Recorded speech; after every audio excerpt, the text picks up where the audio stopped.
하나님의 주권을 믿습니까? 네, 아멘 하셨는데, 여러분, 이 아멘이 우리의 진정한 신앙의 고백 가운데서 드려진 것이라면 이건 큰 믿음이에요. 그러니까 하나님의 주권에 대한 인정이 담겨져 있는 믿음이 가장 큰 믿음이거든요. 여러분의 가족이 갑자기 죽음을 맞이했습니다. 사업체가 부도났습니다. 자녀들에게 불행한 일이 일어났습니다.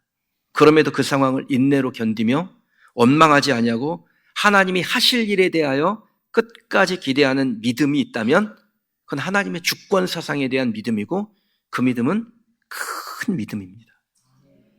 전 저와 여러분이 우리는 연약하나 하나님께서 우리에게 세임 주셔서 큰 믿음의 사람들이 되시기를 주의 이름으로 축원합니다.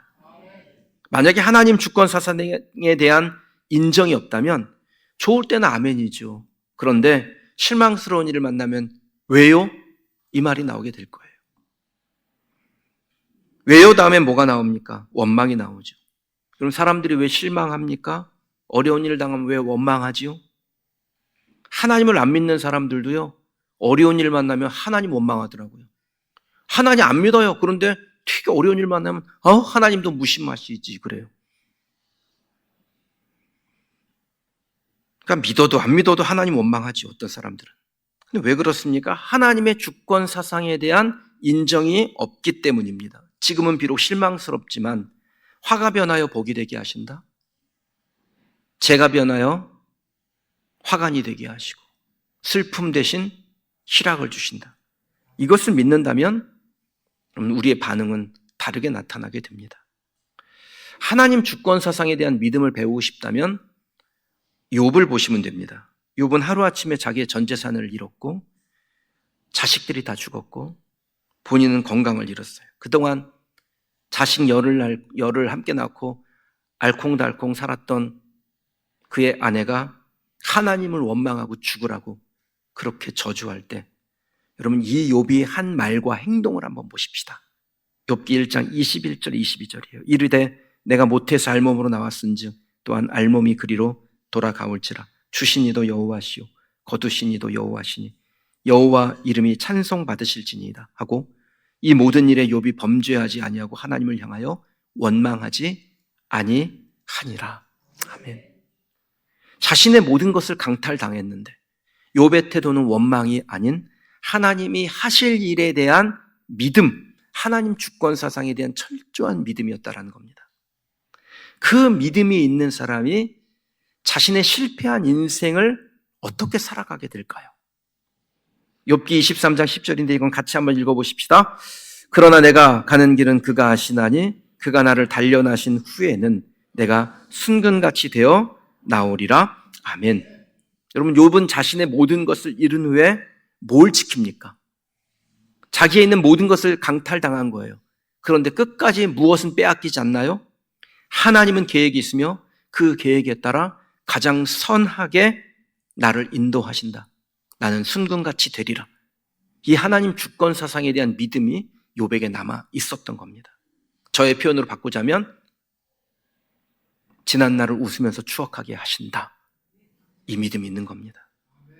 사랑하는 성도 여러분, 여러분에게 주어진 모든 상황을 하나님의 일하심의 과정으로 보기를 부탁드리고 당부하고 또 권면드립니다.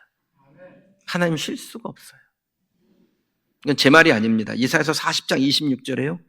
너희가 눈을 높이 들어 누가 이 모든 것을 창조하였나 보라. 주께서는 수요대로 만상을 이끌어내시고 그들의 모든 이름을 부르시나니 그의 권세가 크고 그의 능력이 강함으로 하나도 빠짐이 없느니라. 아멘. 그러니까 하나님이 이 모든 만물을 창조하시고 다스리시고 이끌어 가시며 완성시키신다라는 겁니다. 그리고 그 안에 누가 있어요? 저와 여러분들이 있는 거예요. 그리고 저와 여러분들을 그 안에서 만물 안에서 소중히 여기십니다. 하나님은 좋은 분이죠. 그러나 하나님은 좋은 것만 주시지 않습니다. 하지만 하나님은 좋은 것으로 바꾸어 가십니다. 우리 교회 부흥에 오셨던 요 갈멜산 기도원의 조성근 목사님 오셔서 부흥의 기간에 하신 핵심적인 어록이에요. 하나님은 좋은 분입니다. 그러나 하나님은 좋은 것만 주지 않습니다. 그리고 하나님은 모든 것을 좋은 것으로 바꾸어 가십니다. 우리가 이 하나님을 믿으면 우리에게 일어난 모든 일들을 주님의 부르심으로 보게 될 겁니다. 그리고 그 부르심을 믿음으로 받아낸다면 내 정서나 감정을 이기게 되고 하나님의 선하신 계획에 적극적으로 동참하는 그리스도인으로 살아가게 될 수 있습니다. 하나님의 부르심 앞에서는 그리스도인이 되기를 원한다면 스스로가 그 부르심을 따르는 삶을 살았고 또 모든 이들이 그 부르심을 따르는 삶을 살기를 원했던 바울의 권면에 귀를 좀 기울여 보시기 원합니다. 바울은 16절에서 오직 하나님의 긍휼을 얻는 일에 초집중하고 있음을 고백하죠. 같이 한번 읽어보실까요? 그런즉 원하는 자로 말미암음도 아니요 다른 박질하는 자로 말미암음도 아니요 오직 긍휼히 여기시는 하나님으로 말미암음이니라. 아멘. 그러니까 하나님께 집중된다라는 것은요, 내게 포커스가 맞춰지는 게 아니에요.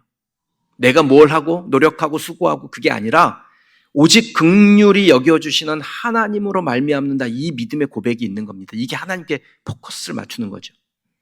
그러니까 왜 불평이 나냐면, 왜 원망이 드냐면 내가 우주의 중심에 있기 때문에 그래요. 내가 우주의 중심에 있는데 내 뜻대로 안 되고 내 생각대로 안 되는 겁니다. 그러니 억울한 마음이 들죠. 주파수가 잘못 맞춰지는 거예요. 여러분 라디오 들으실 때 주파수를 잘못 맞추면 제대로 된 정보를 못 듣죠. 찍찍찍찍거려요. 그러니까 제대로 정보를 받을 수 없어서 잘못 가게 되는 겁니다. 근데 하나님께 집중하게 되면 제대로 듣습니다. 전 저와 여러분들이 하나님께 주파수를 정확하게 맞추고 하나님이 우리에게 말씀하시는 그 영적인 정보를 듣고 그 하나님이 우리에게 원하시는 부르심, 그 길을 내 감정과 정서를 이기고 따라가는 성도들이 되시길 주님의 이름으로 축원합니다. 믿는 사람이건 아니건 간에 잘 되기를 바라죠. 성공하기를 원해요. 누구든 성공하라고 그럴 때 됐어요. 저는 그런 거 안 되는 게 좋아요. 그런 사람은 없죠. 이 성공에 대한 세상 사람들 욕구를 어디서 할 수 있냐면 서점에 나가보면 알 수 있습니다. 한 해 출판되는 그 서적 중에서 성공을 구체적으로 지향하는, 성공하는 방법을 알려주는 그런 유의 도서를 자기계발서라고 하는데, 이 자기계발서의 그 출판량이 어느 정도 되냐면 전체 출판량이 5% 정도 됩니다. 되게 적지요. 그런데 이걸 베스트셀러 분야로 옮기면요, 베스트셀러의 50%가 자기계발서예요. 그러니까 많은 사람들이 어떻게 하면 성공할 수 있을까? 그 갈망이 있다라는 겁니다. 인생 출판물 전체를 대상으로 하면요, 어떤 책이 제일 많이 출판이 될까요? 어떤 분야가? 중고등학생 학습서가 제일 많습니다. 출판량의 22%예요. 초등학교까지 합치면요, 전체 출판량의 3분의 1이 학습서로 나옵니다. 그러니까 공부가 되든 아이건 안 되든 아이건 다 학습서 사요. 공부가 되건 안 되건 다 학원 가서 관리비라도 내고 삽니다. 이렇게 하면 성공할 수 있겠다. 열심히 가르치려고 해보는 거예요. 그런데 이런 세상에서 출판되는 책들의 성공의 비법이 어휘만 다를 뿐이지 방향은 같습니다. 다 자기 열심이에요. 최선을 다하면 성공한다, 이겁니다.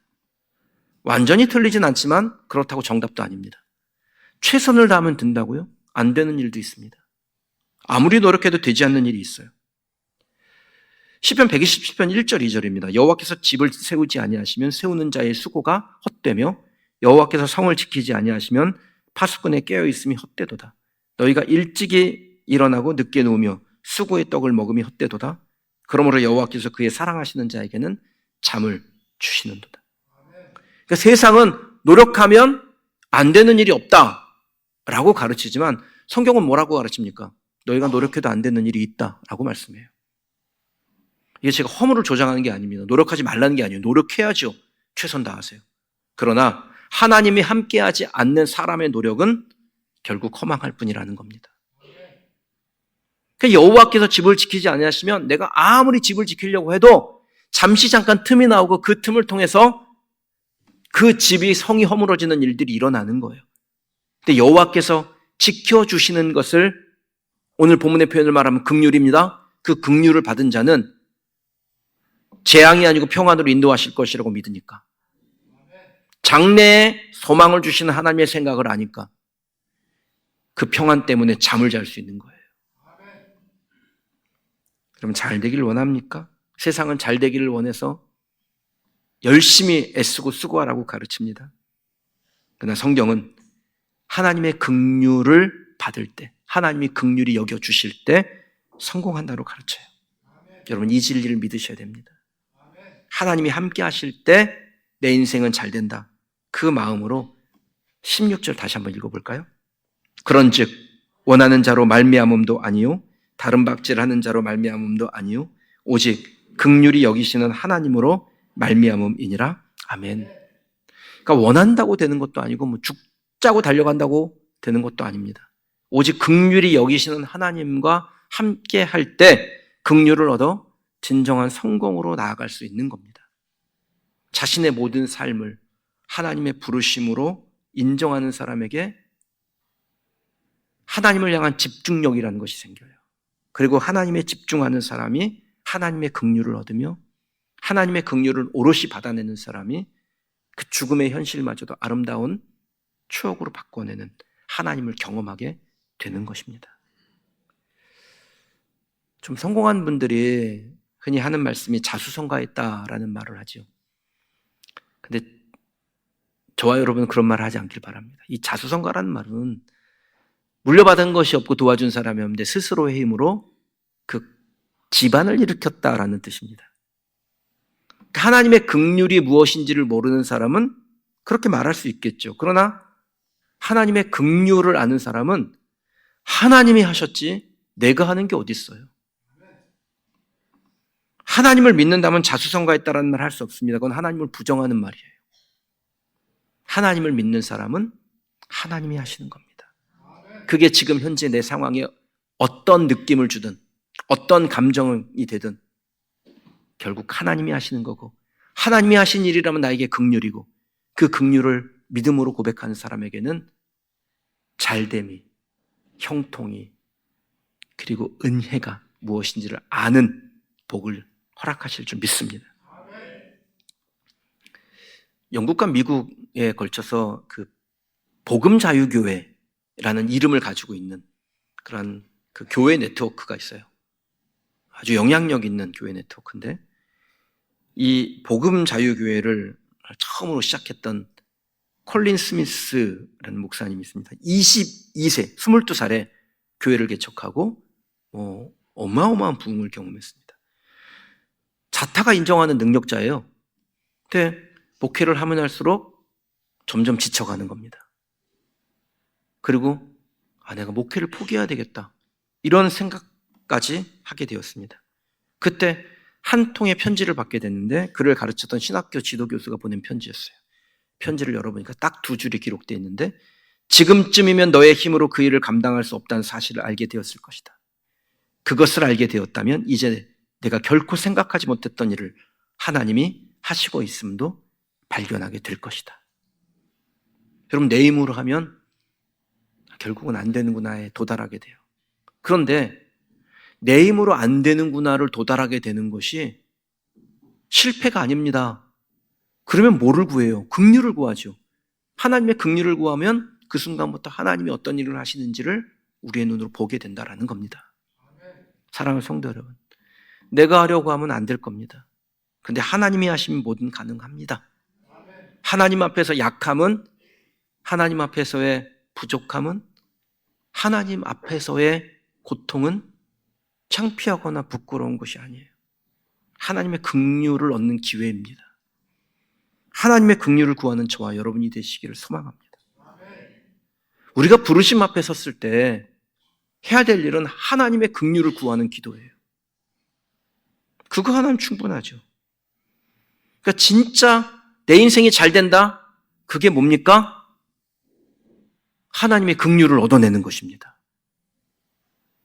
저는 저와 여러분이 하나님의 부르심 앞에서 온전히 하나님께 집중하고, 그 집중하는 가운데 하나님이 우리에게 부으시는 하나님의 긍휼을 얻는 삶이 되시기를 주님의 이름으로 축원합니다. 부르심받은 우리가 현실에 흔들리지 아니하고 오로지 하나님께 집중하고 그렇게 살아가는지를 어떻게 알 수 있을까요? 20절 말씀 같이 읽어볼까요? 이 사람아 내가 누구이기에 감히 하나님께 반문하느냐? 지음을 받은 물건이 지은 자에게 어찌 나를 이같이 만들었느냐 말하겠느냐? 사도 바울이 토기장의 예를 통해서 부르심받은 사람의 인식에 대하여 설명을 합니다. 토기장이가 있었어요. 이 토기장이가 진흙 한 덩이로 무엇을 할지, 어떤 그릇을 만들지 그 결정 누가 해야 됩니까? 토기장이가 합니다. 진흙이 결정 못해요. 진흙은 말할 권한이 없습니다. 그러니까 우리의 인생을 하나님이 어떻게 사용하시는지 그건 하나님의 주권이라는 겁니다. 그 권한이 진흙, 나에게 있지 아니하고 토기장이 하나님께 있습니다. 사람들이 종종 착각을 하는데 내가 열심히 일하면 하나님이 나를 쓰신다라고 생각해요. 내가 열심히 살면 하나님 계속해서 쓸 것이라고도 생각해요. 아닙니다. 내가 열심히 일했기 때문에 하나님이 나를 쓰시는 것이 아니에요. 하나님이 날 그렇게 쓰셨기 때문에 내가 열심히 살 수 있었던 겁니다. 이게 비슷한 말 같은데 주어가 달라요. 과정과 결과의 주체가 내가 아니라 하나님이라는 겁니다. 어떻게 사용하든지 그 권한은 하나님께 있지 나에게 있지 않습니다. 귀히 쓰든 천히 쓰든 계속 쓰든 이제 그만 쓰시든 그건 하나님의 주권이에요. 그러니까 그것을 인정할 때 부르심의 참 의미를 알게 되고 부르심의 참 의미를 아는 사람은 자신이 언제 어떻게 쓰이든 계속 쓰든 이제 그만 쓰이든 그 부르심 자체에 감사하고 또 그 자리에서 하나님의 부르심을 더욱 사모하며 긍휼을 구하는 기도를 할 수 있고 그 사람에게 하나님의 긍휼이 임한다라는 겁니다. 사랑하는 성도 여러분, 불충이라는 게 뭘까요? 불충은 하나님이 하시는 일을 평가하고 그 일에 불평하는 거예요. 이해가 되지 않는다고 항의하는 겁니다. 우리의 머리로 이해가 안 되는 일이 있습니까? 그건 하나님이 이상해서가 아니라 우리가 이해할 수 있는 능력이 없기 때문이에요. 하나님 우리에게 각각 맞는 일을 주신 겁니다. 근데 이리 재보고 저리 재보고 취사 선택하는 사람 있죠. 봐서 좋으면 하고 힘들면 안 하는 거. 이게 불충이에요. 하나님이 우리를 부르셨고 그것이 무엇이든지 하나님 부르셨으면 하는 겁니다. 그 상황을 받아들이는 겁니다. 무엇으로 불렀는지 중요하지 않고 왜 불렀는지도 사실 중요하지 않고요. 부르셨는지 아닌지 그것만 중요할 뿐이에요. 만약 여러분들이 주보에서 교사가 부족하다라는 광고를 보시게 됐다면 우리 교회 교사가 부족했구나. 그리고 그냥 지나치잖아요. 그건 부르심에 집중이 안 되고 있는 거예요. 선교든 구제든 성도의 돌봄이든 다음 세대 양육 같은 여러 분야에서 하나님께서 우리에게 잘 들리게 말씀을 하시는데 그 말씀을 듣고 계십니까? 부르심에 집중하는 사람은 그 말씀이 들려요. 그리고 들렸을 때 아니야. 나중에 다른 사람이 하겠지. 그리하지 마세요. 제발 부탁드려요. 그건 교회 일꾼이 없어서가 아니라 여러분을 향한 하나님의 부르심이 있는데 그 부르심에 여러분이 반응하고 나의 연약함은 주께 긍휼을 구함으로 하나님이 나를 채워가시는 것을 경험해야 진정한 부르심을 따라가는 성도가 될 수 있기 때문에 제가 권면해 드리는 겁니다. 21절 말씀 같이 읽겠습니다.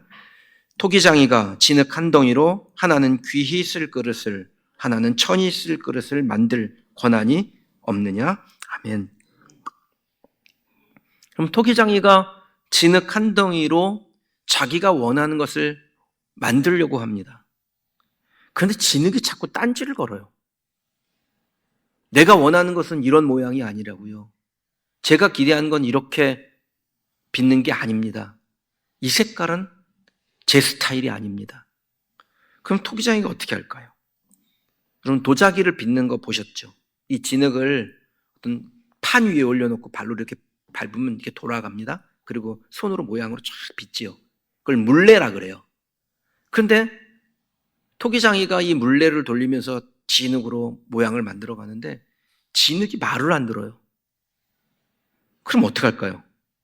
물레를 멈추고, 그러니까 그 사람의 인생의 역사를 멈추는 거예요. 멈추고 진흙에게 한 방 먹입니다. 보셨을 거예요. 진흙으로 도기를 만들다가 이게 모양이 원하는 대로 안 나면 물레를 멈추고 진흙을 막 내려쳐요. 그래서 다시 진흙 덩이를 만들죠. 그래서 다시 만드는데 그래도 말을 안 들어요. 그럼 어떡합니까? 벌써 그 진흙은 수분을 많이 잃어버리고 점도에 문제가 생기기 때문에 그 진흙을 떠서 내다 버립니다. 그러니까 직분, 위치, 용도 이거 우리가 정하는 게 아니에요. 하나님의 부르심에 의하여 결정이 됩니다. 그리고 그 부르심에 순종할 때 하나님의 아름다움이 그 사람의 인생에 나타나요.